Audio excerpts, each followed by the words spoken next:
for the Arts Council for the Kent Cultural Alliance, I keep doing that. I'm still not used to the name change.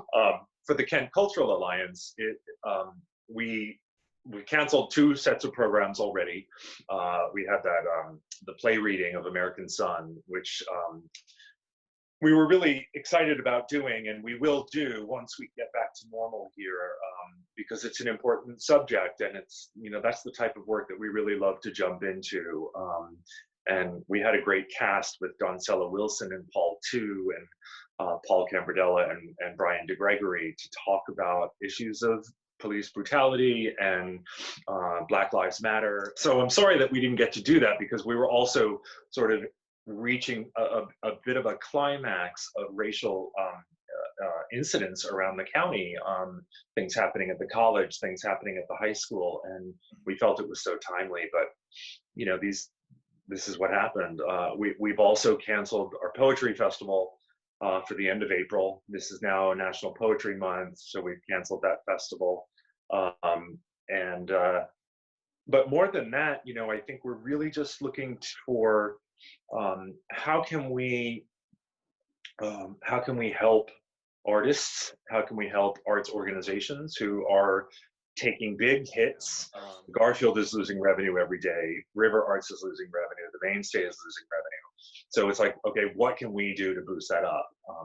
Fortunately, the state Arts Council really jumped into action very quickly, and I'm fortunate that I get to sit on that board.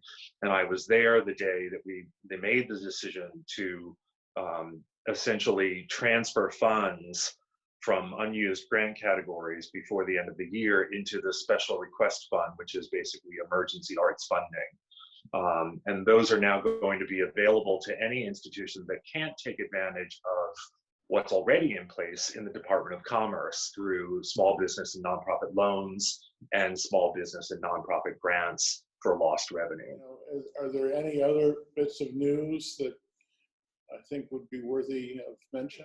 What's worthy of mention is how everybody has jumped into action in amazing ways.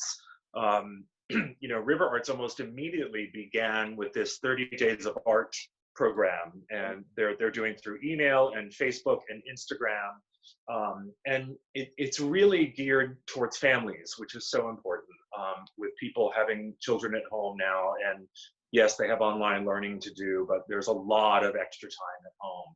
And so they're presenting really thoughtful and really creative projects that can be done with, very little investment, stuff that you have lying around the house, stuff that's outside in your yard, and get people engaged in kind of community art making, even though we're all doing it on our own. For that, of course, the Garfield jumped in pretty quickly too with their new GCTV, which I really love. In fact, we sat here in the living room with the fire going last night and watched Pam and Bob Ortiz give a concert. And I got to tell you, it felt great. It felt like we were there. It felt like we were in the Garfield with them, even though they were in their living room.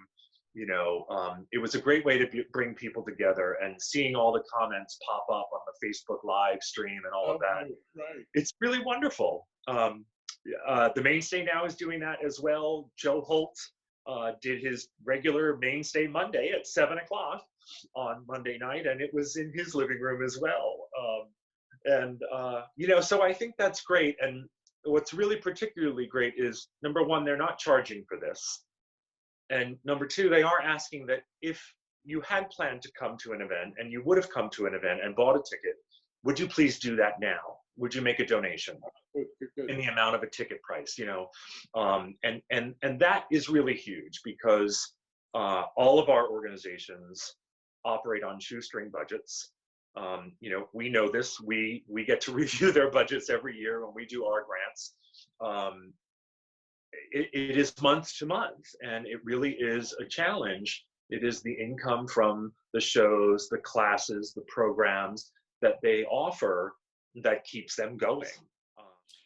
Have you kind of contemplated what this future is going to be like for the next couple of months? I think that I'm going to be pathetically hopeful, and not feel that we will have to permanently go in that direction, in that virtual direction.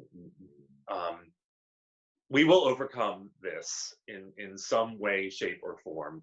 Things will look different. There's no doubt about it. I think we have to assume that across the country and across the world, there are small nonprofit arts organizations who won't make it through this. This is really, really tough economically.